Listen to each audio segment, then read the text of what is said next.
We'll get started here in just a second. All right. Good afternoon and welcome. My name is Ella Stack, and I'm a research associate here at the Environmental Law Institute. Thank you for joining us for today's webinar, Defending Our Water Infrastructure, Creating a Cybersecurity Culture in Small Community Water and Wastewater Systems. This program is sponsored by the Local Government Environmental Assistance Network, or LGEN, which ELI manages under a cooperative agreement with the Environmental Protection Agency. The webinar is co-sponsored by the Water Information Sharing and Analysis Center, Water ISAC. I encourage you to follow the events page on LGEN's website, lgen.net, and to connect with us on social media for future programs. Now, it is my pleasure to introduce you to today's panelist and moderator. Brandon M. Carter is a senior cybersecurity specialist with the EPA's Office of Water. Brandon has over 18 years of experience in evaluating and enhancing the security posture of IT systems. Before joining the EPA, Brandon provided cybersecurity services to a myriad of federal agencies, including the Department of Homeland Security and the Department of Defense. Vijay Pancholi is a cybersecurity specialist with the EPA's Water Infrastructure and Cyber Resilience Division. Vijay also has previous background experience serving as a cybersecurity consultant, as well as providing mobile security expertise. Benjamin Gilbert serves as a supervisory cybersecurity advisor for the Cybersecurity and Infrastructure Security Agency, CISA, Region 3. Ben works with public and private sector critical infrastructure owners and operators to strengthen their cybersecurity, reliability, and resilience. Ben has been with CISA in the DHS for over 13 years and has over 19 years of experience in cybersecurity. Next, Aaron Steps is a supervisory special agent in the FBI's Cyber Division. Aaron has over 20 years of broad-based investigative experience spanning counterintelligence, white-collar, counterterrorism, violent crime, and cyber programs. Aaron held international assignments in Pakistan, Kenya, and the Philippines. And finally, our moderator. Cynthia R. Harris is the Director of Tribal Programs and Deputy Director of the Center for State, Tribal, and Local Programs here at ELI. Her projects at ELI focus on climate change, tribal and indigenous issues, water quality, and conservation. Thank you all for joining us. After presentations, we will have a Q&A session. Please submit your questions through Zoom's Q&A box. Now I'm going to turn it over to our moderator.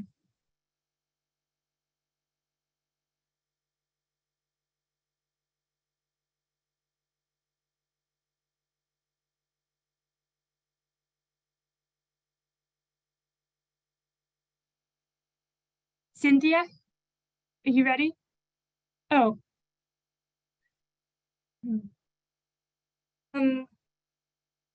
Here. Do you want to try logging out and coming back in, since it seems you can't unmute yourself? All right. I will go over the agenda here while Cynthia is fixing her audio. First, Cynthia will give a brief overview of cybersecurity and water, and then we'll turn to each of our panelists for a short presentation. So let's just give Cynthia a second here to log back on. Hello, can everyone hear me? Yes, we can hear you. Wonderful. I feel like I need to tell folks that I'm with the band, huh? All right, well, thank you, Ella. And thanks to our audience and our wonderful presenters from not just one, but 3 federal agencies. So I don't know about you, but I'm feeling pretty safe and secure right now. We have Brandon, Vijay, Ben, and Aaron.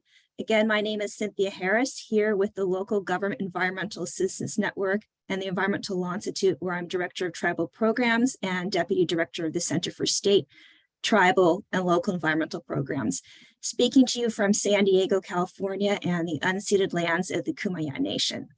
It's my pleasure, my very extreme pleasure, to welcome you to this webinar, defending our water infrastructure, creating a cybersecurity culture in small community water and wastewater systems. As mentioned, co-sponsored with the Water Information Sharing and Analysis Center, Water ISEC, the only all threats security information source for the water and wastewater sector. So let's go to the next slide. Oh, let's go one back, please, Ella. All right, perfect. Now, we're very fortunate again to have 4 experts on this topic here with us today.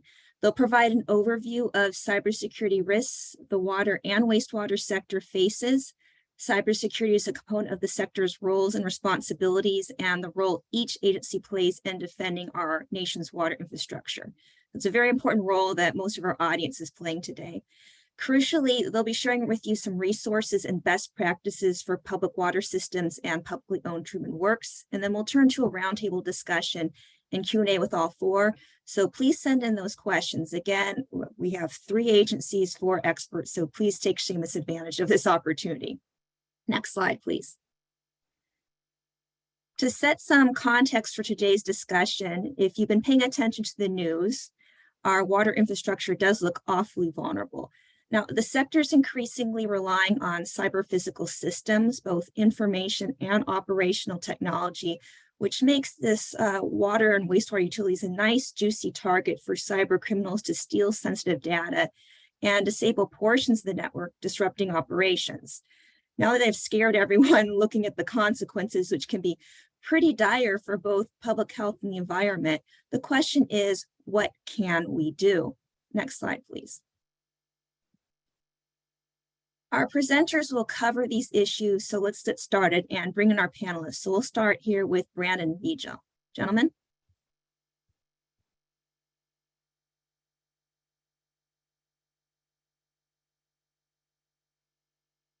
Thank you so much. Hello, everyone. My name is Vijay Pancholi. I'm with the EPA, as I'm in my bio. So if you just go to the next slide, please, we'll get right started.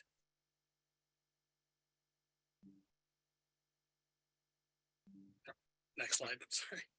All right, so today we're going to be going over just some basic information about cybersecurity, as well as just different attack vectors and things of that nature. Next slide, please. So the topics we're going to be covering today is, what is cybersecurity? Why is it important? Some common attack methods, cyber hygiene principles, free cybersecurity resources, as well as basic incident reporting. Next slide, please.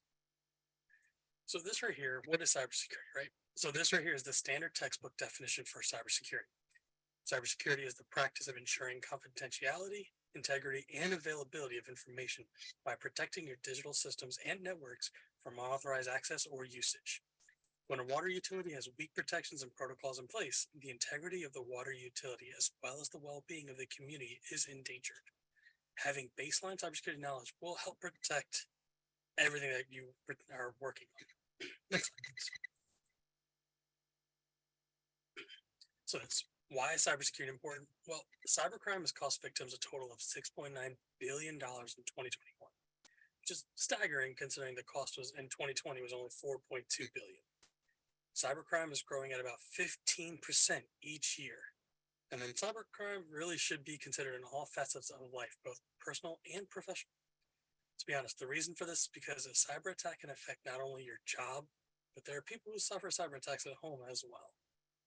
Next slide, please. So with this, why is cybersecurity important for your water systems? Well, cyber attacks could negatively impact public health if changes do occur in the treatment process. Cyber attacks could also cause service disruptions that may linger for multiple days. And cyber criminals could gain access to important protected employee and customer information and really use it to damage their identity. We are all, including our families, direct consumers of the water that we are trying to protect. Next slide, please. So here I'm going to go over some of the common attack methods. These are just the things that you will see more often than not if you do run into a cyber attack. Next slide, please. So with this, the first one and probably the most common is ransomware. This is malicious software that encrypts computer files to prevent access until a ransom is paid. There's also business email compromise, which is a type of email cybercrime in which an attacker targets a business to defraud the company. There's also compromised credentials. It's an instance where user credentials such as username and passwords are exposed to unauthorized entities. And then there's phishing. This is this phishing, which is fake websites or email messages that look genuine. They will generally ask you some site personal data, usernames, passwords, anything of that nature. And sometimes they can even contain links or attachments that will trigger another attack method, such as found this going somewhere. Next slide, please. Vigil, your audio is coming through a little warped, just by the way. Okay, understood. Next, with this, I'm going to hand it over to Brandon. He's going to be handling a lot of the cyber hygiene information. So, Brandon, the floor is yours. Thanks, Bijou. Appreciate it. Good afternoon, everyone. So, Bijou just went through some of the common attack methods that happen within the water and wastewater sector. So what I'm going to do now are some countermeasures that you can implement to prevent or limit your risk of falling victim to those vectors. Next slide, please. So cyber hygiene, right? So essentially cyber hygiene are kind of what I mentioned before, just best practices that can be undertaken by your organization to limit or prevent yourself falling victim to a cyber incident. Cyber hygiene is similar to like washing your hands, wearing a mask, drinking vitamin C to prevent the cold or common flu. Although these things can kind of prevent that from happening, limit your risk, they're not foolproof, right? So that's essentially kind of what cyber hygiene is, if you will. The thing about cyber hygiene is not about implementing one best practice or one technology. It's about implementing both of those multiple best practices, multiple technologies, along with a good educational program within your infrastructure to teach the users as well as the support staff what a healthy internal security culture looks like. So what I'll do in the next slide is kind of go over some of these best cyber hygiene practices. Thank you there.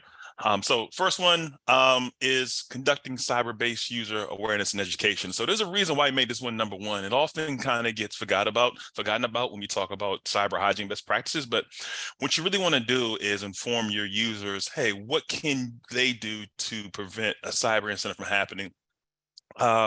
Just reminding them and teaching them that, hey, cybersecurity is not one person's job. It's not the job of the IT support team.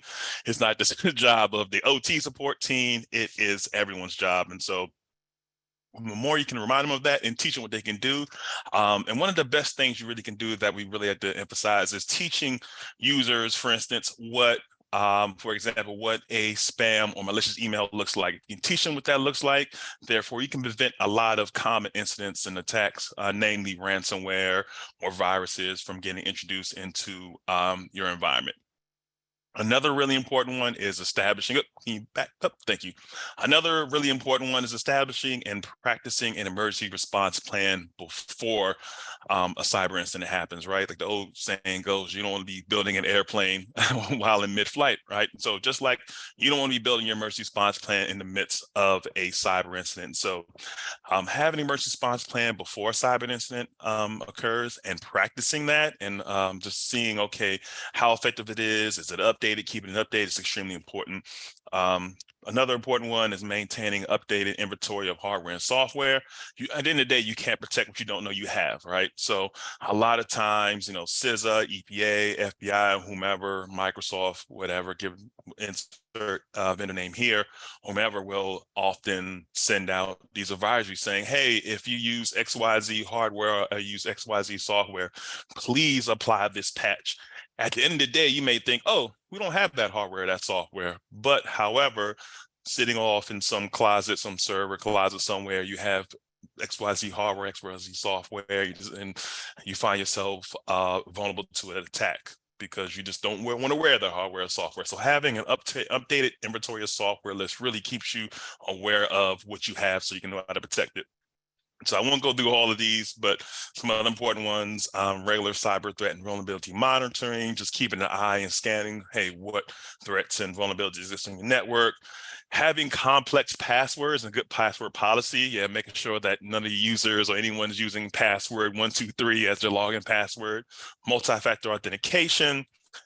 This is essentially kind of like your ATM card, right? Where you have something you have, which is your card, and something you know, which is your PIN. A lot of organizations such as EPA, we have what's called PIV cards, where we put our card into our computer and type in a password. And so it's way more secure than it comes to like your basic username and password. Next slide. So some other ones, update and patch software regularly, utilizing reputable antivirus and malware software, removing or disabling unused features, ports, software, and devices. This is a good one too. A lot of times, unbeknownst to us, whether we purchase a computer or maybe some OT hardware or software, a lot of this equipment comes baked in with a bunch of features, passwords and stuff, ports open that aren't really needed for us to do our job. And if we don't kind of find out what those are, leave those open, they are pathways to entryways into the environment, into our infrastructure that could possibly lead to a cyber attack. Utilize firewalls. And this next one is a really good one too. Excuse me, is limiting remote connection to SCADA systems. There was once upon a time that a lot of SCADA systems and a lot of OT equipment, you had to be actually physically present in the environment to control those. However, due to, quarantine, due to COVID, a lot of these offices and organizations were closed and individuals had to work remotely, thus facilitating the need for having remote connection to your SCADA systems. The downside to that is that if it's available to anyone remotely via the internet, that means cyber criminals also have access to that. So one thing we ask is that you please limit remote connections to SCADA systems, limit those as much as possible to a small number of, individuals who need that access, and make sure that you have the proper security functions, security features and controls on that remote. And it's also installing independent cyber physical safety systems. All right, next slide. So now that we outlined some threats, we outlined some best practices, we're going to provide you with some free cybersecurity resources that are at your fingertips. Next slide, please. And so the first one is EPA's Incident Action Checklist. This is a really helpful tool. It kind of outlines actions that utilities should take to prepare for a cyber incident, what to do during a cyber incident, and what to do following a cyber incident. I'd like to tell utilities that, hey, if you have an emergency response plan, this is a good checklist that you can do to make sure that your incident response plan is up to snuff. If you don't have one, you can use this to kind of build it out. Next slide, please. Another great service that we provide is our EPA free cybersecurity assessment and technical assistance provider program. This is a program that we offer in partnership with our Horsley Witten group. And essentially, they will perform an assessment of your utility to identify vulnerabilities and risk. And what they will do is they will work remotely with you to provide a cyber action plan, which will not only identify these threats, but they'll also provide you with information on how you can respond and kind of remediate and address these. They will also work with you to to conduct 2 follow-up sessions with you to gauge your progress and see if additional assistance is required. To date, we have provided assistance to over 200 utilities. And also one thing that I definitely want to mention is that this information that is discovered remains confidential, meaning that EPA will not so much see this information or get access to your dirty laundry, so to speak. The only thing we get access to is anonymized aggregated data. This just allows us to do trend analysis to figure out, okay, what are some weaknesses throughout the water and wastewater sector? And so if you're interested in this feature, like I said, I think it's totally free, by the way. You can go to the link right here. And also, we will provide you all our email address after our presentation here, and you'll feel free to reach out to us with any questions, and we'll put you in contact with the individuals that get you looped into this program. Next slide. A couple more great resources is our cybersecurity brief for states. I think by far this is one of my most popular tools, resources used throughout the water sector. And essentially, this is a guide that can assist utilities with assessing cybersecurity practices and developing an improvement plan to help reduce any cyber risk. Last but not least is our water resilience tabletop exercise tool. And this helps water and wastewater systems with the resources needed to plan, conduct, evaluate tabletop exercise for all hazard scenarios, including cybersecurity. So when we say all hazards, like natural disasters, that sort of thing. Also, one thing we don't have outlined here, some of the new features that we are offering, kind of like a tabletop exercise roadshow, where we are working with various states, cities, and regions to conduct virtual cyber tabletop exercises with interested utilities. And so if there are anyone on the line here who are interested in learning more about that, please reach out to us. And as I said before, I'll provide us our email address at the end. Next slide. All right, so reporting incidents. And so this is important. One thing we like to say in the cybersecurity field is it's not so much if a cyber incident will occur, it's when. So it's important to not only be prepared, but know who to reach out to and contact. Next slide. So how to report a cyber incident. And so one thing I want to say as I outline this is kind of how to report an cyber incident from the federal government side. One thing we always want to let utilities know is please follow any state and local cyber incident reporting protocols or requirements that you may have. But in addition to that, we really advise that, hey, if you find yourself or think you're a victim of a cyber incident, reach out to your local law enforcement or reach out to the Federal Bureau of Investigation directly. And we have someone from FBI here who can kind of speak more to that. Two, also, we encourage you to reach out to our partners at CISA. And with CISA, they can provide you with some really great support tools and information to help you respond and recover from a cyber incident. And fortunate enough, we have partners from CISA on the line here today. We'll talk more about that. And of course, we also recommend, hey, if you think you're a victim of a cyber incident, please reach out to EPA directly. Generally speaking, our partners at FBI and CISA do a really awesome job of notifying us when they learn of a cyber incident. With that being said, we recommend if you feel free to reach out to EPA so we can kind of help you through that and help you make sure that you have the necessary support and information, at least from a federal level, that you need to respond and recover from a cyber incident. So next slide. So I just want to thank everyone for inviting us out today. If you have any more additional questions, feel free to put them in the chat, or if you want to reach out to us directly, I have our email address there. And also, I really encourage you to bookmark or visit our website. They're available to stay up on the latest information and resources that we have available to the water and wastewater sector. So that is the end of our presentation. Next slide. Thank you so much, Brandon and Vijay. I'm very jealous the two of you got to play Oprah. So I want everyone to look under your desk chair. You'll find a free EPA cybersecurity resource over there. So thank you so much. And I see we're getting some questions, and please keep sending those in because we'll have a fairly robust Q&A session at the end. So next up, we have the one, the only Ben Gilbert. Take it away.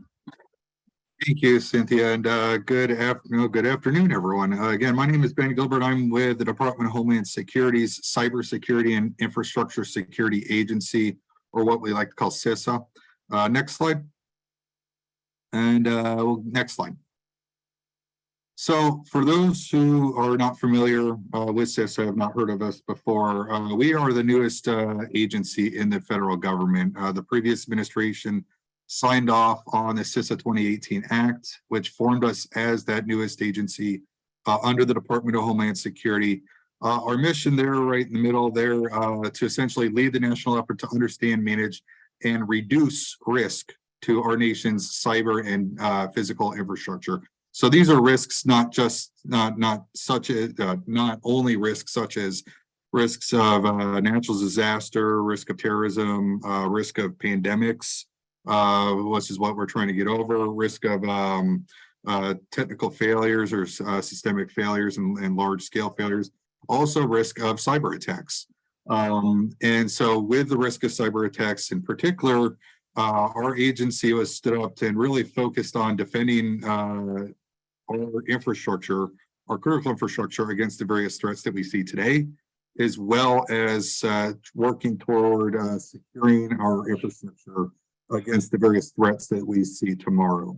Next slide. So we at CISA, we are very different and very positioned differently from any other federal agency out there right now. We are not law enforcement. We are not a regulator. We are kind of in this interesting position where we're a neutral party, really focused and stood up solely for the purpose of communicating and collaborating very closely with our both public and private sector partners. So a big way that we do that is through partnership development and capacity building in particular. But we also focus very heavily on information sharing, incident management response, risk assessment analysis. CISA is the federal agency responsible for securing the federal.gov space, particularly with our federal partners, federal civilian executive agencies that are out there. And also CISA is responsible for securing and encouraging the interoperability of emergency communication systems through all levels of government for both local, state, and federal levels. Next slide. So I mentioned partnership development and capacity building. A big way that we do that at CISA is through a regional presence across the country. We're split across the 10 different regions across the country, aligning to the way FEMA has structured their regions. Each region has a number of operational staff, what we call security advisors. So we have cybersecurity advisors such as myself. We have protective security advisors that focus more on guards, gates, guns, active shooter training, and so forth, and helping to secure physical elements and the protection of facilities themselves. We also have emergency communications coordinators, and we also have chemical security inspectors, which are the very sliver of regulatory space that CISA does actually have and focuses on is specific to chemical facilities that manufacture and produce certain types of chemicals and quantities and so forth. Outside of that, we are largely a voluntary agency. And we work collaboratively in a voluntary manner with both public and private sector partners out there, to include water utilities that are out there. Next slide. So, because we are the federal agency that focuses on risk reduction, it's important to understand where some of those cyber risks specifically lie when you're talking about the water supply chain and being able to supply water. So looking at, and this is just kind of a depiction of some of those different areas. On the left-hand side there, you see kind of one and two, where we're talking specifically on OT systems, SCADA systems, and so forth. Obviously, these are the systems that control the pumps, actuators, valves, flow control, so forth of that nature, chemical dispensing, and so forth in those systems. Oftentimes, these systems are very proprietary, very expensive to stand up and even replace.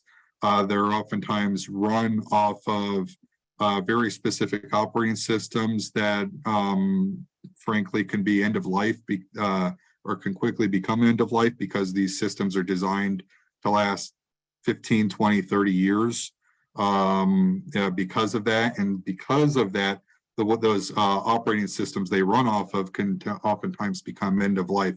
It's not uncommon in water utilities in particular to see some of these systems running off of, for instance, a Windows XP or a Windows NT environment, because of the way that those systems are designed. And so there's clearly a risk area there, because those systems are designed specifically for a high availability, not necessarily confidentiality in that perspective. Moving towards the middle there, we're talking about IT, OT convergence, and Brandon mentioned this and alluded to this a little earlier when we're talking about cyber physical systems and connecting those systems, interconnecting those systems up to your enterprise IT environments. Particularly when you're interconnecting those, it lends that organization the ability to remote into those systems or have that visibility, that remote connection, if you will. And unfortunately, that remote connection, that interconnection of those systems represents it and presents itself as a risk area to cyber disruptions and cyber attacks. And then lastly, on the right-hand side, you have your data and in particular risk of ransomware with your traditional enterprise IT systems. This is obviously not just within the water utilities. It's across all sectors that are a risk of cyber attack. In particular, risk of getting hit by ransomware. The difference with water utilities, and this was alluded to earlier too, is the impact that potentially has and carries with it when you're talking about cyber disruptions to water utilities. Not only, even if it's just in your enterprise IT, that can very easily create a cyber disruption on your OT systems, which prevent water to get to other critical infrastructure in your community, whether that's hospitals, airports, and so forth. It's absolutely critical. It could pose a great risk to not just the IT systems and the operations of the water utilities itself, but it poses a potential risk to public safety as well. And so it's certainly an area that we want to be cognizant of and aware of. Next slide. So Brandon talked quite a bit about a lot of these already, so I'm not going to delve into many of these. I've highlighted the most critical ones that we often see day in and day out that really are what we call, particularly things like having a plan for cyber incidents, backing up data and testing that backed up data regularly, developing and implementing a comprehensive patch management process. A lot of these things are what we call low-hanging fruit areas where they're relatively low cost but high impact areas that could lend itself greatly to reducing risk of cyber attacks. Obviously having multi-factor authentication, particularly to systems that control access, that can have system level access. Any one of those systems that has system level access or controls user management and it's touching the internet, you absolutely want to the best that you can, have multi-factor authentication or two-factor authentication practices in place with those systems. And then lastly, there plans to decommission end-of-life systems. I mentioned this earlier with in water utilities in particular. Oftentimes those systems rely on end-of-life systems. So you want to try to have plans in place to either decommission those systems or isolate those systems completely so that they're not accessible from your enterprise IT side, and you're reducing that risk and minimizing the attack surface on those areas, because with end-of-life systems, they can't be patched. And you're essentially left with potentially holes in your system that can easily allow attackers to get in. One final note I'll make on this slide before we move forward is this slide in particular, and all of the different best practices and protective measures that are mentioned here are really focused on what your IT and IT security shops need to have in place, particularly to the smaller organizations and utilities. If you don't have an IT or IT security shop, or you have a really small one, just understand that these are meant to reduce risk, and by not doing some of these, you're actually, in fact, increasing the risk of a cyber attack.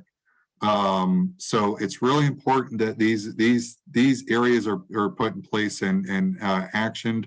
If you have a small team that's unable to carry a lot of these things out, the reality is the risk still lies on that organization to try to put these in place.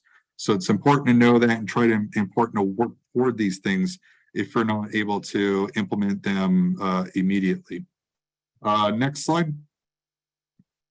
So not only are there protective measures and things that your enterprise, your IT and IT security staff need to be focused on, but there are there are things that your organizational leaders and your end users also need to be aware of, and also has the responsibility of doing.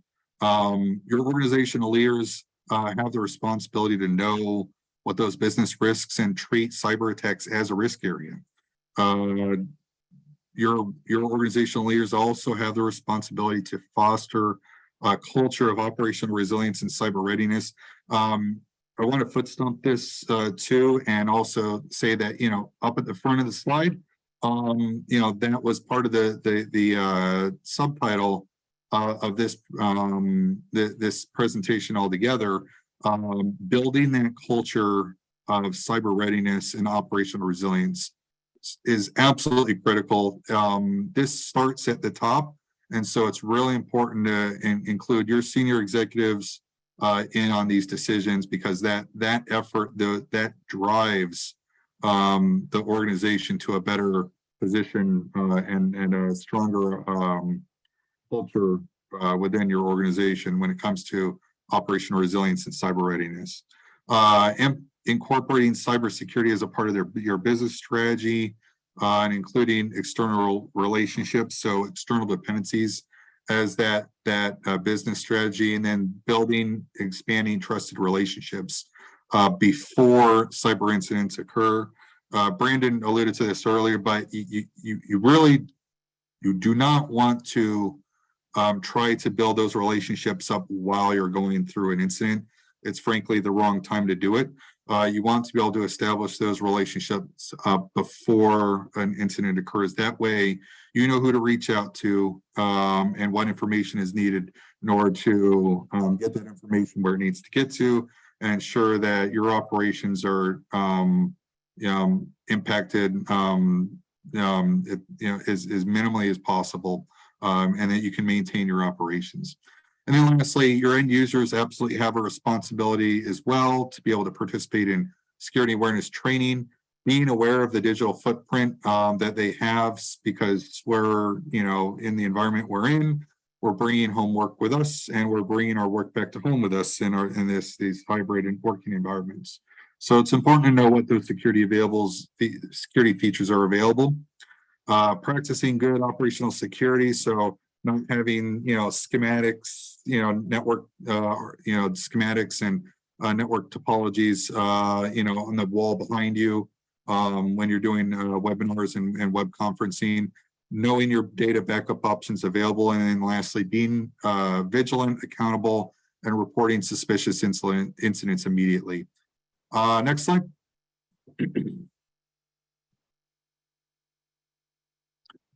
So that about wraps up my bit of the presentation. I just wanted to make kind of a note here and kind of a shameless plug, if you will, for a number of the different cybersecurity resources that we here at CISA we have available to protect critical infrastructure owners and operators, to include those in the water industry.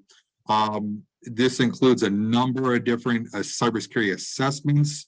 Some of them are technical, some of them are more strategic in focus. We have a number of different training and exercises and awareness products available as well. Exercises and playbooks. CISA does have an exercises team back at our headquarters, so we can help facilitate and conduct and moderate a number of tabletop exercises if your organization is looking to do so. On our website, we also have tabletop exercise templates, what we call packages, what we call CTEPs, that are available on there. I would strongly encourage everybody to come visit our website to take a look at all the resources that are up there. There's a number of resources such as cybersecurity advisories and alerts you could subscribe to. There's a number of operational products, threat indicator sharing products that are on there on our website as well. We have the known exploited vulnerabilities catalog, which is absolutely critical in helping organizations to patch critical vulnerabilities. So when we're talking about vulnerabilities and the hundreds of thousands of different vulnerabilities that are out there in, with the different systems, this list of known exploited vulnerabilities is basically that small piece of the pie that the U.S. federal government knows these are actively being exploited by threat actors that are out there. So if you are ever looking for a place to start to figure out which vulnerabilities you ought to be patching, this is a great list to start figuring out where those vulnerabilities are that are actively being exploited today.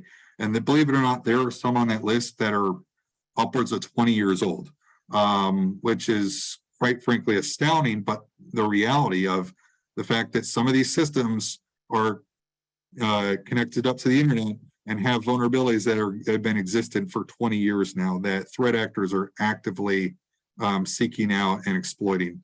There are on our website cybersecurity performance goals, which is, or what we call CPGs, which is, you may be familiar with things like the CIS top 20, or even a lot of the different things that we talked about earlier, that those best practices that both me and Brandon mentioned, and I imagine Aaron's going to mention here in a little bit as well. This is basically a list of, hey, these are actionable things your organization could be taking, and even ranks them in terms of, whether or not they're high, medium, low cost, high, medium, low impact to your organization as well. A number of other free tools and services on there. Brandon alluded to it earlier, but CISA does have an incident response capability. You can report incidents to us. We do have a 24/7 watch floor, which includes threat intelligence and information sharing as a part of it, as well as a malware analysis lab. And then lastly, cybersecurity advisors like myself. We have, as I mentioned earlier in the slides earlier, we have cybersecurity advisors all across the country. In fact, we just got our 76th, I believe, cybersecurity advisor onboarded with us just last week. And we're looking to grow that number, probably close to double that number even over the next year or two as well. Reach out to us, connect with us. We can even sit down with you, come out on site, or even remotely conducted an advisory, or what we call a cyber protective visit, which allows us to talk much more in depth on the resources that we do have available, as well as to get an understanding of what your organization is interested in and where you're trying to go. And we can help kind of marry up some of those resources that could help you on your path and on your way to there. Mentioned cybersecurity assessments and incident response coordination. So if you're dealing with an ongoing incident and you're looking for a place to turn to report cyber incidents, again, forming those relationships up beforehand helps greatly. But if you're looking for a place to turn, you could actually reach out to me or cybersecurity advisors across the country directly, and we could help with that coordination to our FBI partners, EPA, even other government partners that are out there to help you with that, with responding to that incident so that it minimizes disruptions and allows you to sustain operations as much as we possibly can. So with that said, I know that's a lot of information. Please, again, I'll end with, please come out, visit our website, take a look at what's up there. There's a ton of information for non-technical audiences as much as there is information for more technical audience. So that said, I will stop there. I will turn it back over to Cynthia. Thank you so much, Ben. That was just absolutely fantastic. And for all those who are starting to go back to cocktail parties and the like, have a bit of trivia that CISA, being the newest agency in federal government, is a fact to drop here and there. Again, these resources are fantastic, and it's that known exploited vulnerability catalog, very impressive and a bit scary to realize that we have these vulnerabilities that are upwards of a couple decades old. We're getting some more great questions in. One that's popped up a few times is asking about slides, because this is just chock full of information resources so far. Those will be available in the next few days or so on the LGN website. So thank you for asking that. Next, I promised to introduce him as Iron Man, but we have from the FBI with us today, Aaron Steps. Aaron, Iron Man, do you want to take it away? Yeah, sure. And that was obviously a joke. I'm Aaron Steps. I'm with the FBI Cyber Division. I will try to keep this pretty quick because I know we want to get to the Q&A, and the prior presenters did a good job of addressing most of the foundational information that we normally try to discuss in these venues. Next slide, please. I'm going to try to be focused mostly on what the FBI does if you need to reach out to us. And then I'll talk about a couple of the threats and give you some resources that might be helpful to you. Next slide, please.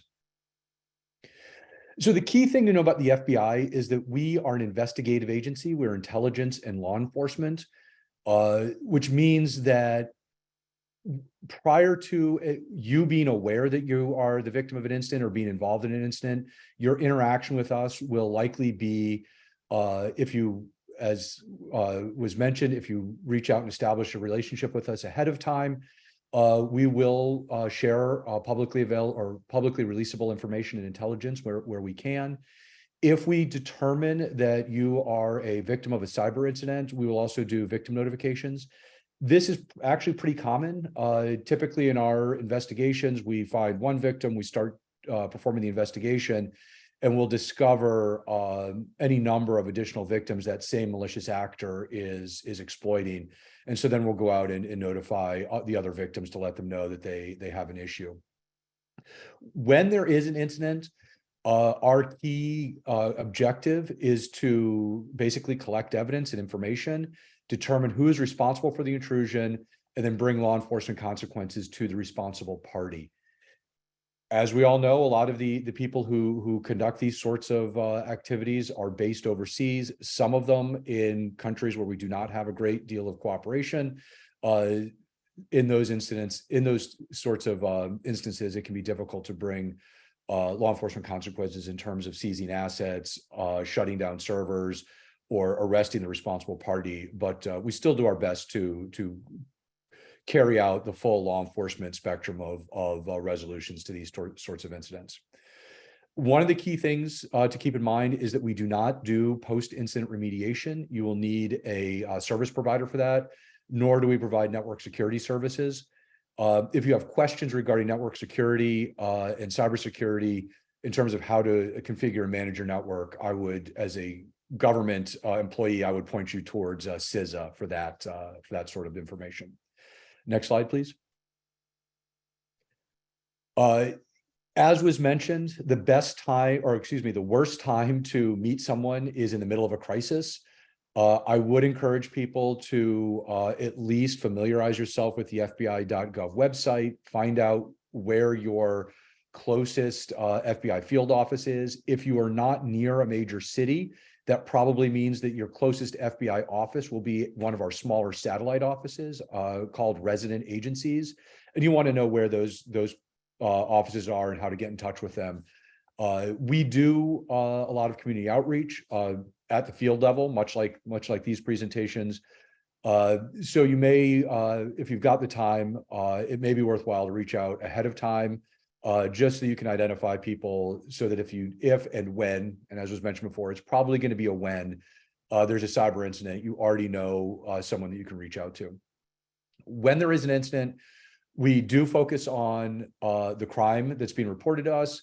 We focus on whoever's the people who's reporting the crime. We focus on them as a victim. We're not going around and looking for other criminal violations. We're not going through your network to look for other civil violations, civil issues. We don't seize your assets. And as I mentioned before, we do not repair or restore network systems. Next slide, please. The two threats, the two issues that we see out there that get a lot of attention and cause a lot of heartaches are, the first one is business email compromise. This is actually not a cyber, the FBI does not treat these as cyber intrusions, because usually they're not. These are typically cyber adjacent. They are email scams. We tend to look at these and prosecute these as wire fraud. Usually they are the result of a spoofed email account, spoof email, which could look like it's coming from within your organization, but it is not.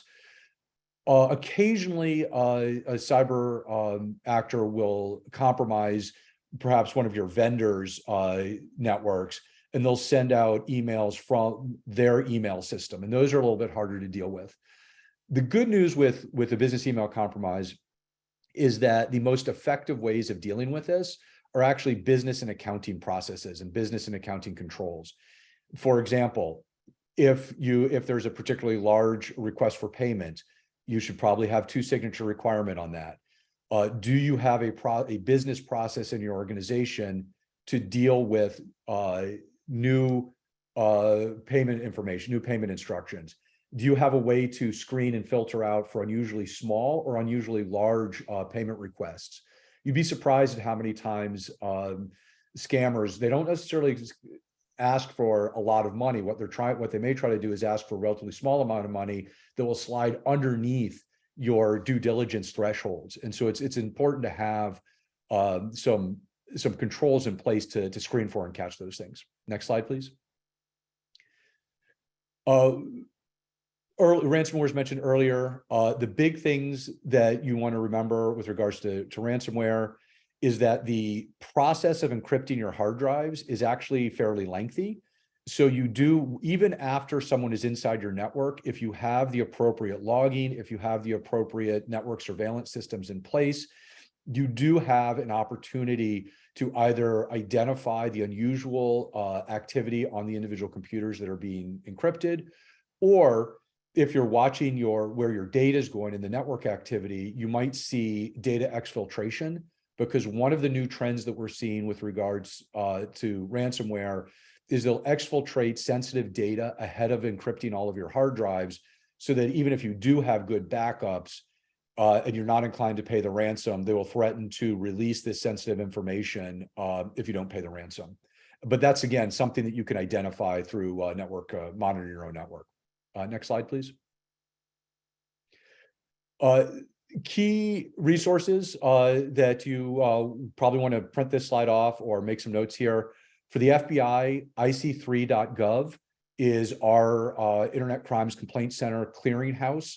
This is where you can put in, submit a complaint, especially if it's a relatively low impact complaint. So if you've been the victim of a denial of service attack, or if you notice someone was trying to get into your network, but you were able to stop them, we might not open an investigation in that instance, but we would still like to hear about it. And there's a very quick and easy form where you can make that complaint on ic3.gov.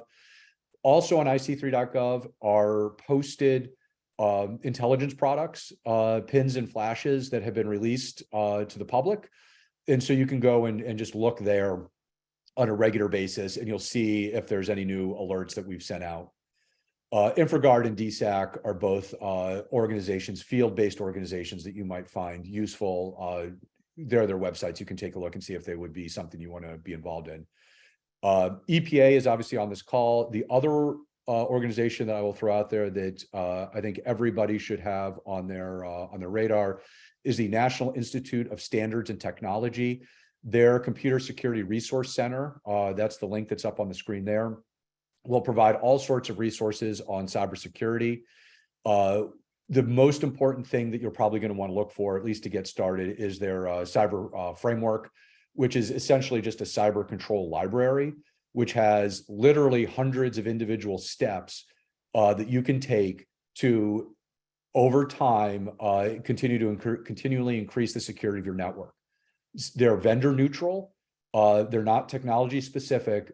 And a lot of them are policy related, that you, if you're looking for a place to start, that's a good place to start in terms of increasing the security of your network. Next slide, please. And I will leave it at that, because I know that we've been talking for a while and I want to get to the Q&A. Thank you so much, Aaron, as well as Brandon, Vijay, and Ben. So we'll get all of us up here. Thank you, Ella. We have quite a few questions, so we'll dive right in, and please continue to send those in. And even if we don't get to your questions, we'll share with everyone later and see if we can get that information on the LG website as well. So to start off, there's a common one, especially looking at small systems, which do tend to be pretty limited in resources, whether those are financial resources, human resources. How are they going to, I know you provide a lot of free resources, but a couple of related questions are, how can they pay for implementation of some of these protections? And what are some best practices where these small systems could get the most bang for their buck? Does anyone want to start off on that one?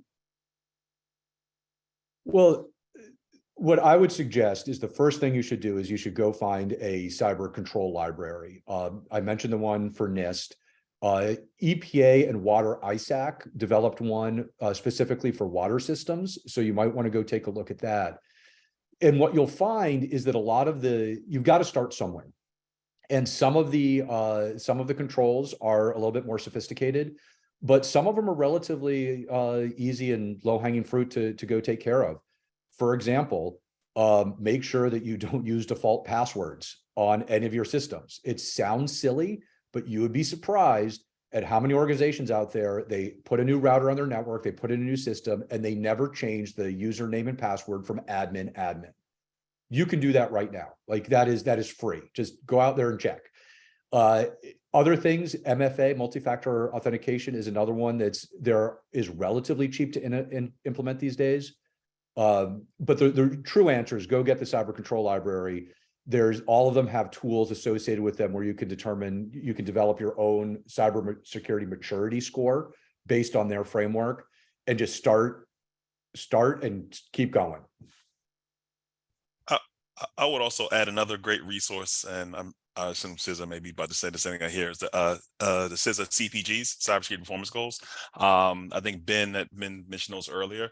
Those are a set of baseline security controls, guidelines, that sort of things that you referred to kind of bolster your cybersecurity environment. It's also something that we were involved in kind of providing feedback on, so we support those. So I will defer to Ben to kind of go in more details on those, but I'd say the CPGs would be a great starting point as well.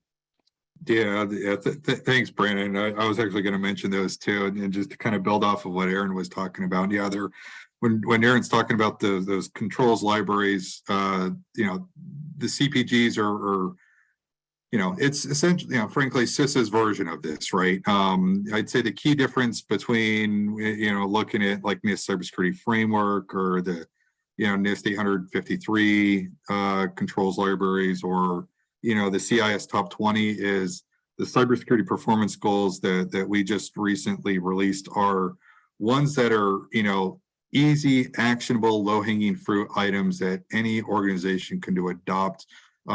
Case in point, when Aaron mentioned, change your default passwords, right? That's one of those cybersecurity performance goals, is, having a minimum level of password complexity, not having default passwords. In fact, not having a default password is one of what we call bad practice, is having a default password in place, because it's frankly, it increases the risk of a cyber attack, is having a default password in place. So that absolutely. Assessments, I think Aaron alluded to this too, but just to kind of dig into it a little bit more, it's really important to assess your own organization and understand the current gaps and capabilities that are existing today. There's a number of different assessments that are out there. There's technical assessments such as pen testing services, vulnerability scans in particular. In fact, our agent at CISA, we do have a free vulnerability scanning service that essentially, if you provide us the public facing IP addresses, we would provide weekly passive scans and provide your organization with weekly reports on the various vulnerabilities that are discovered with those scans. We have more strategically focused assessments that are process driven. So what we call the cyber resilience review, focusing more on process and practices that are in place in your organization. So, I think Aaron mentioned it earlier on the slides, having an inventory of your technology and your people, processes, and technology, and so forth. That would be an example of one of those business processes you want to have in place, and that's discovered through assessments.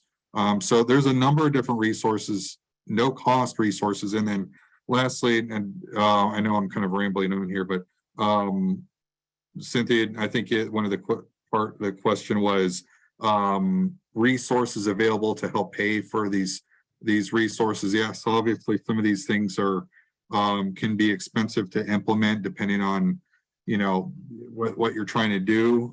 There is recent last year passed through one of the acts and laws that were put in place the state and local cybersecurity grant program. It's a brand new grant program for state and local government entities for that provide grants and funding for cybersecurity resources and capabilities and so forth that you would like to implement. It's administered through FEMA. CISA is kind of the subject matter expert that helps to support FEMA in that effort, and then it goes down to the state levels. And so you would submit those grant grant applications through your state and through that manner. So a number of resources that are out there for that. Also, those are great resources where we promote. Also, kind of shameless plug.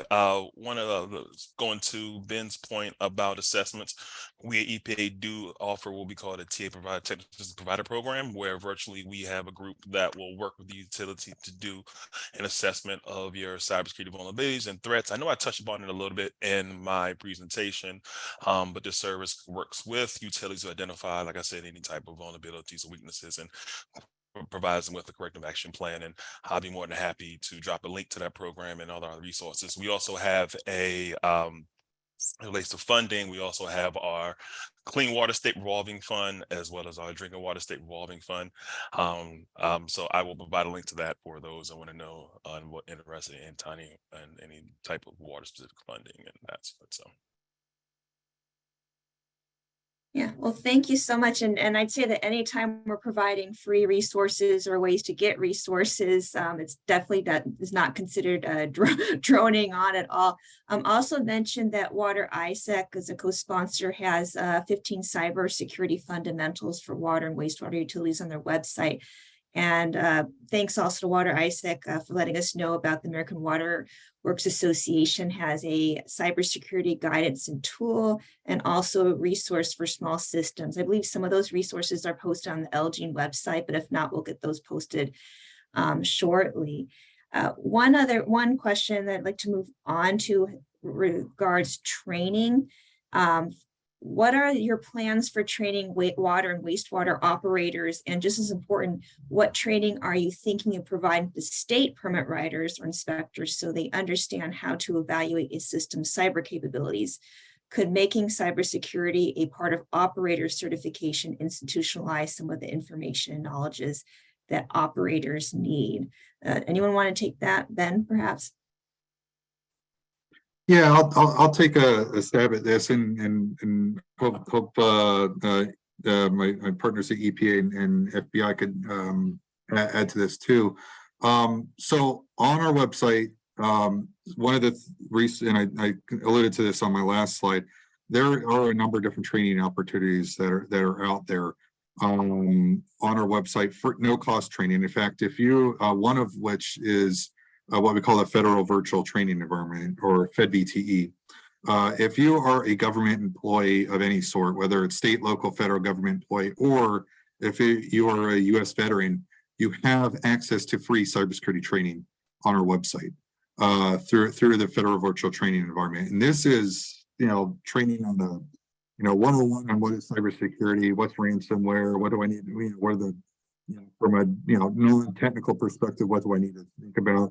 We also have training on there for technical experts and so forth. So if you're trying to get your certified ethical hacker certification or CISSP certification, we actually have training available on our website through the federal virtual training environment, FedVTE, to be able to help with that. We don't pay for certs, the certifications, but we can certainly help with that training to provide that education. We also have industrial control system specific training through we've partnered with Idaho National Labs up in Idaho Falls to provide a lot of this training. It's no kidding, world-class training. In fact, if they do have a lab up there, I think it's like a $30 million lab environment where they have complete control systems environment with I think it's like a 10,000 gallon tank. And they create, and you can, if when you get to the level of training to get up there, it's an in-person class free training. You have to find your way up there. And you have to find a slot available, but assuming you do and you're technical enough, they actually create kind of a red team, blue team, gray team environment where they actually teach you to hack into those systems and also teach you to protect those systems. And it's a great training experience. It allows you to kind of, really tap in and figure out how attackers can gain access to those control systems, what they could actually do to those control systems, and how to protect those control systems, from those types of attacks. So a number of training opportunities that are available. And I'll stop there and see if my other colleagues have anything else to add on it. Actually, I do. I hope everyone can hear me, but a little shameless plug. I actually did run a cybersecurity 101 training on the 12th. So on the EPA website, there actually will be a recording as well as a downloadable slide presentation on that training, which just, like Ben said, goes over a lot of the basics of cybersecurity, account security, device security, goes over a lot of those different things. So definitely keep an eye on that on the EPA cyber website. Wonderful. We have a question about vendors. We have a couple technical questions actually. How do you deal with it when vendors that bake in their VPN equipment or 4G routers for support? Aaron, do you want to take this one?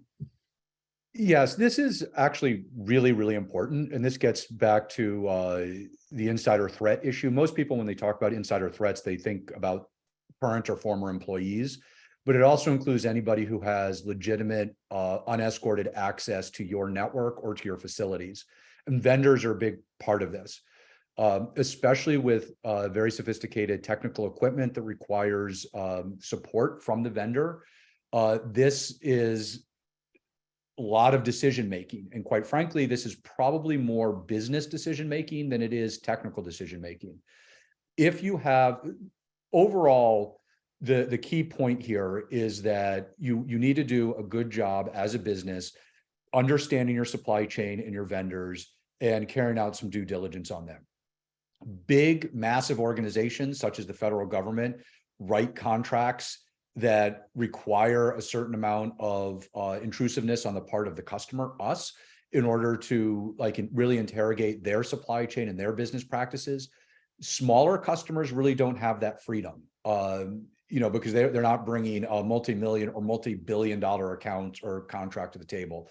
So it really becomes more about asking the right questions ahead of time and making some informed decisions about how to handle the answers that come back. How secure are their networks? How well do they, manage their, their end users and access to their networks? Where is the supply chain? Where is their supply chain? We tell people all the time that a compromised network is just one firmware update away. So you have to understand where's the software being written? Who's writing the software for those products that you're putting onto your network? Unfortunately, if you're a relatively small organization, you're going to be left in a situation where if you can't air gap it and isolate that particular piece of equipment, which maybe you can, if it's got 4G connectivity, then maybe that's a piece of equipment that connects to absolutely nothing else on your network.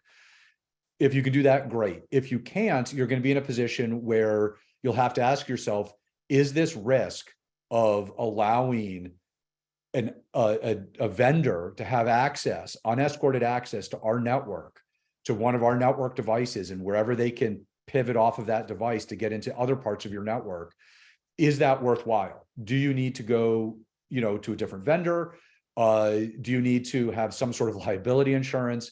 But those are very difficult questions, but it starts with understanding your supply chain and doing as good of a job based on the resources you have to get information from your supply chain, from your vendors, about where the equipment's manufactured, where it's supported from, who writes the software, and what sort of network security practices they have. One of the biggest, I won't mention the company, but one of the biggest network breaches in U.S. history came off of an HVAC system. that they had an HVAC system that was in their facility that was connected to their network, so they could remotely control, the temperature and humidity. Cyber intruder got into that and was able to pivot into their business systems. I hope that answers your question. Oh, thank you. Very pragmatic response. I greatly appreciate, Aaron. We have one asking about terminology. Who wants to take this? What exactly does become end of life mean? And I don't know if EPA or if Ben, you want to take this one. Yeah, pretty simply, it just means it's no longer being supported by the vendor.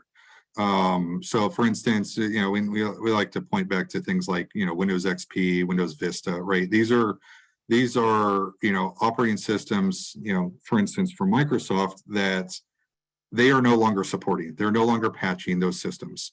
I'd say there's some very slim exceptions to that rule, but generally speaking, they don't support those operating systems anymore. So what that means is anytime a new vulnerability is discovered with those systems, they're left unpatched. Microsoft is no longer providing patching for those systems. They're no longer supporting those systems and helping with those systems anymore. And that's what we mean by end of life. That's just an example of that. There's a number of software, hardware vendors that are out there that have end of life products. So, and when we say work toward decommissioning those end of life systems, that's what we mean. Looking for those systems that are no longer being supported by their vendors and so forth. We've seen instances where a vendor went out of business, went bankrupt, and now they have a product in their environment that they're relying on, that there's no longer support for it. So that's another example of what we call end of life. Thank you so much. And I think we're a bit a victim of our own success with all the resources that we're sharing here, because we have a question asking if there's a resource overlap between EPA and CISA, and just to provide some clarification on how to engage each agency. Does EPA want to start off? Yeah, sure. So that's a great question, right? So EPA, so we're the sector risk management agency for the water and wastewater sector. So we provide direct support tailored to the water and wastewater sector as relates to cybersecurity, right? So we have a host of resources, information that, like I said, are tailored for the water and wastewater sector due to our unique positioning as the sector risk management agency for the water and wastewater sector. CISA does provide a host of great tools, generally speaking, because, like I said, they provide support to all of the critical infrastructures. Those tools and services are kind of designed for the entire U.S. critical infrastructure, right? Whereas a lot of our tools and resources are designed directly and tailored to the water and wastewater sector. Also, as it relates to cyber incident response, right, as outlined in PBD 41, CISA has that asset response role and responsibility, meaning that in the event of a cyber incident, they are charged to work with, if requested, of course, with individual water and wastewater entities on providing them asset response to respond and help them recover from a cyber incident. So I hope that makes sense. And Ben, I don't want to hope that I didn't. No, and I'll just echo one thing you mentioned there and foot stomp it. Particularly when it comes to incident response, because I think it was on your slide too. You had FBI, you had CISA, and you had EPA there. The reality is, we basically say, a call to one of us is a call to all of us. We are working very closely with FBI as well as EPA as a sector risk management agency when it comes to dealing with cyber incidents. So if you report it to EPA, you report it to FBI, you report to CISA, the reality is you're reporting it to all three of us. We are working very closely in the back end and coordinating and communicating and sharing that information across the agencies, so that, for instance, if and this kind of alludes back to kind of PBD 41, Presidential Policy Directive 41, that essentially outlines the federal government's response to cyber incidents, and within there, FBI is, and not to speak to their role, Aaron can certainly speak well more beyond than I can, but within there, FBI is that federal lead agency for the threat response piece. So they're going after the perpetrator. They're treating that incident as a crime and looking for opening up an investigation for that purpose, and looking for attribution to further that investigation and further that intelligence within there. CISA is what we call the asset response piece. So we're coming in there from the perspective of working with that organization to help them to respond and toward recovery efforts of that incident itself. So, whereas FBI is more of the law enforcement, we're kind of more of the firefighter, if you will, in that sense. Both of us work very closely, and we work very closely with our EPA partners as well in that effort. Wonderful. Thank you so much for clarifying the roles of the different agencies. We have a question, I think it's on everyone's mind. It requires everyone to consult your powers of prediction, or at least the trends you're seeing. What is the likely evolution of cyber threats in the next 5 years? Will state actors play an increasing or decreasing threat? Aaron, do you want to start off with what you're seeing in terms of trends? Sure. Bottom line, it's just going to get worse. I think it's going to get worse just across the board. You can go and look on ic3.gov. Our annual report comes out every year. Usually the 2022 numbers, the report with the 2022 numbers will be released in March or April. But you can see in that the year-to-year increase. The issue is just it is so easy and so cheap as a malicious cyber actor to wreak havoc, cause damage, and extort money out of people. And it's actually, from their perspective, it's actually relatively safe. It is really hard for US law enforcement to go to, say, Russia and arrest somebody, whether or not they are, working for the Russian government or not. And so the risk reward calculus on the part of the criminals in particular, and just the cyber vandals, skews heavily towards the reward and very lightly towards the risk. The best thing that people can do to reduce this is just to basically raise the cost of doing business for these especially the cyber criminals. It's a business for them. They have people to pay. They've got rent to pay. And so if you can do the basic cyber hygiene and you can make it just a little bit harder and take a little bit longer for them to be successful, and everybody does that, it means they're spending more money. They have to spend more money and time in order to be successful on their end, which means there's going to be fewer cyber incidents, and some of them are quite frankly going to go out of business.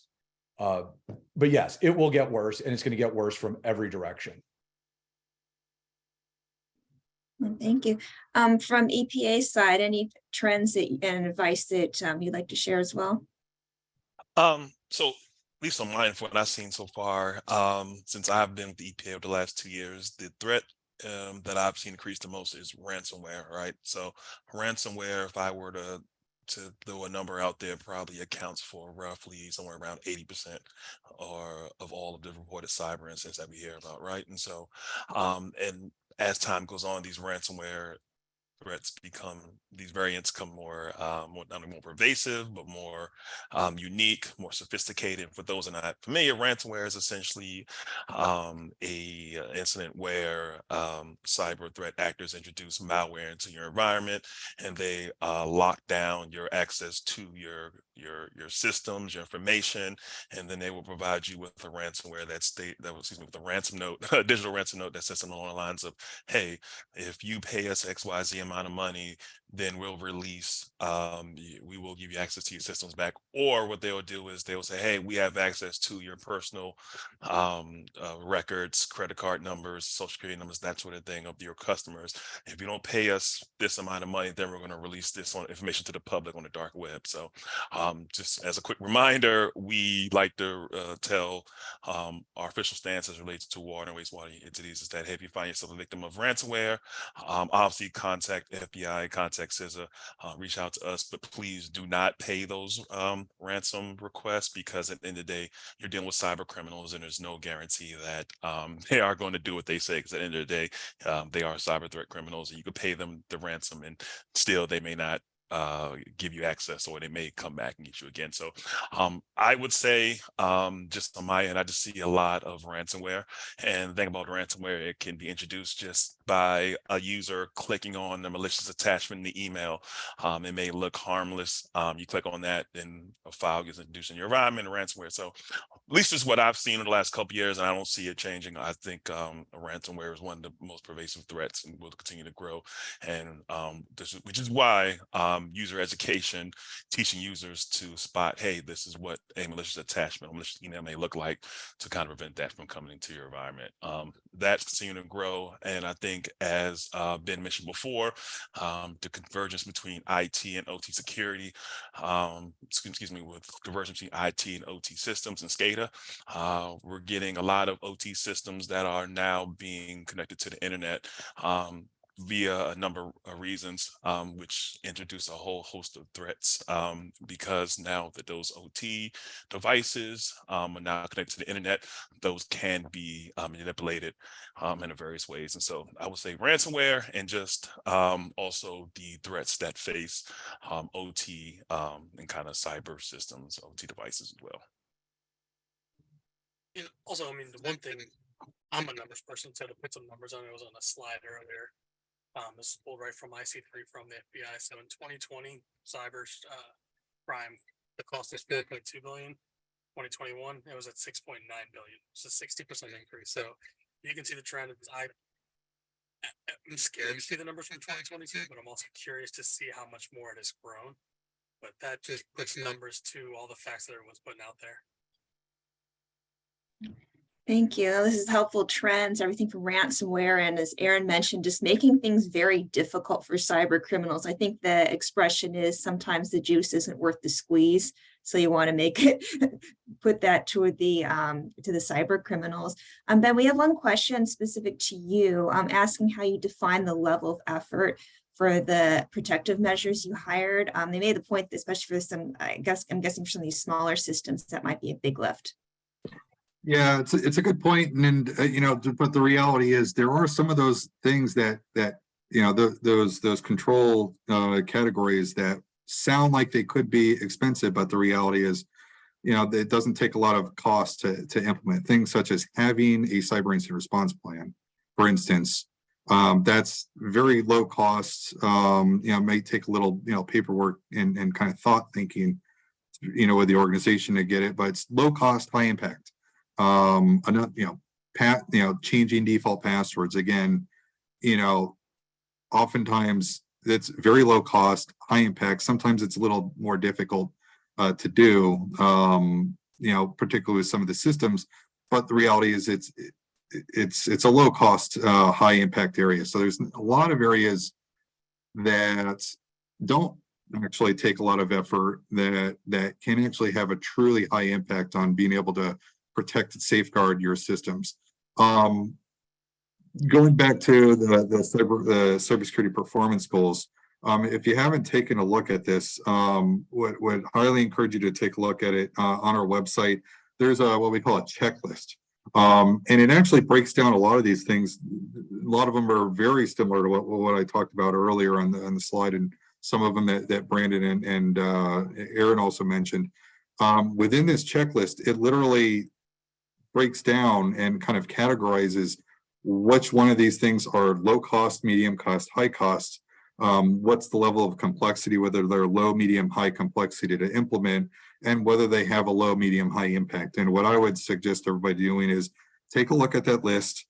In particular, look at the low hanging fruit ones, the ones that are low costs, you know, low level of complexity to implement and have a high impact. Again, you know, changing default passwords, super easy to do typically, and it has a huge amount of impact in terms of how to protect your systems. Network separation, network segregation, again, depending on the level of complexity of your network environment, can lend itself hugely into being able to you know, protect your environment. You know, proper access controls, implementing things like least privilege access. You know, the reality is that's more of it's oftentimes a business decision to make sure that's in place, because you don't want to give your senior executives admin rights to your network. even though they might think they need it. The reality is they don't. Stuff like that lends itself, a long way in terms of helping to protect your environment. So I'll stop there. I know we're getting short on time. I don't know if there's any other questions. Oh, perfect. Yeah, this webinar is flown right by. So what I'm going to do is just give everyone one final opportunity to plug a resource you think is either too underutilized or something people can take advantage of right now. So just a brief answer, just one thing you'd like everyone to do after this webinar, starting with Yijel and Brandon. Yes, so I would say I just dropped a link to our website where it has a host of resources to include cybersecurity resources, funding, and the like. So please check that out. If there's a one, wow, of us like picking like your favorite child. But if I had to pick one thing I like to plug, like I said, I mentioned briefly before, our TA provider program. I think it's a underutilized resource that we provide. It's a resource that we provide with our contractors at Horsey Witten, where they work with water and wastewater utilities to conduct an assessment of their risk, cyber vulnerabilities, and then they provide a corrective action plan that walks them through, hey, how to address these threats and vulnerabilities. It's free. It's the data that the names associated with the data that gets in the vulnerabilities gets uncovered. We don't have access to that at the EPA. So like I said before, we don't get access to your quote unquote dirty laundry, so to speak. So I highly recommend that service. And like I said, I'll drop our link again in the chat. And yeah, so thanks again for the invite. Over. Yijel, anything you want to add to that? Oh, I was going to say for me, all that link that Brandon dropped is something I mentioned earlier, the Cybersecurity 101 training. That's been my project for a couple months now. So the recording and the slides should be up over the next couple of weeks. So just keep an eye on that link, and there'll be some good resources popping up soon. Wonderful. Aaron, any final tool or resource you'd like to remind folks about? Yeah, I mean, my big ask is that everybody identify and start implementing a cyber control library or a cyber framework. Just they're different enough that it makes sense to investigate them. NIST, the one that Water ISAC puts out, the Center for Internet Security, they're a nonprofit, they do one as well. But look at them, pick one, and just start. The only other thing I'd say is that if you do nothing else after today, is put together a comprehensive inventory of your software and hardware so that you at least know what it is you have on your network. And so if you're reading the news and you see that there's a big compromise with X, Y, and Z system, you at least know whether or not you've got it on your network. Fantastic. And then do you want to have the last word on resources? Me? Oh, Ben. Oh, yeah. No. Come out, visit our website at CISA.gov. While you're up there, subscribe to our email listings. Normally, I'm not a huge fan of email subscriptions. They tend to be more spam-like, but I will say, kind of a shameless plug for us. We actually you can subscribe to cybersecurity advisories, cybersecurity insights, training opportunities. The subscriptions that we have are, quite frankly, very useful. While you're on the website, also take a look at the CISA regions and get in touch with your CISA region so you can connect with your local cybersecurity advisor. While you're on the website as well, take a look at the cybersecurity performance goals. Those goes back to that control library that Aaron just mentioned. While you're on the website, take a look at our Shields Up campaign, if you will. We didn't mention it earlier, I didn't mention it earlier because time, but kind of going back toward, when we're talking about what are the upcoming threats that we need to think through. Over the past year, CISA, was running the Shields Up campaign, which was really trying to raise awareness nationally on the capabilities that Russia has, and particularly to the Russian and Ukrainian conflicts and the cyber attacks that they've been carrying out for a number of years. And the reality is the winds can blow in our direction, and we want to be sure that we are prepared. So understand what those risks are, understand the capabilities they have, understand what resources are available to you so that you can help protect and forgive the, the pun, but put your digital shields up, if you will. And I'll stop there. No, we definitely have to end on a pun. It's almost required for this. No, thank you so much, Ben, Aaron, Brandon, Vijay. If we could put the slides back up, just so. And I think we all feel much safer about the state of things, knowing that the three of your agencies are on the job and that you're here to assist our public water and wastewater systems and all these resources. I think one lesson I took here was there's a lot to start with, but whatever you do, get started, and there's a lot of ways you can start. So we do appreciate the four of you joining us today, and to your audience, we do encourage you to take advantage of all these resources, or at least the ones plugged at the end to start with, and put those best practices to work, as well as to reach out to our experts who've been very, very generous with their contact information. And we will be posting the presentation, these resources, on the LGENE website. Do check out the lgene.net website for a wealth of resources on how local and tribal governments can meet their environmental obligations, from water to soil to air. And of course, connect with us on social media, plus check out our co-sponsor, Water ISAP. Thank you so much, and back to you, Ella. Thank you. If you enjoyed today's webinar, please check out other LGENE and ELI events and fill out that you'll be getting in your inbox tomorrow. We would appreciate any and all feedback on this event and input on topics we should cover in the future. Thank you.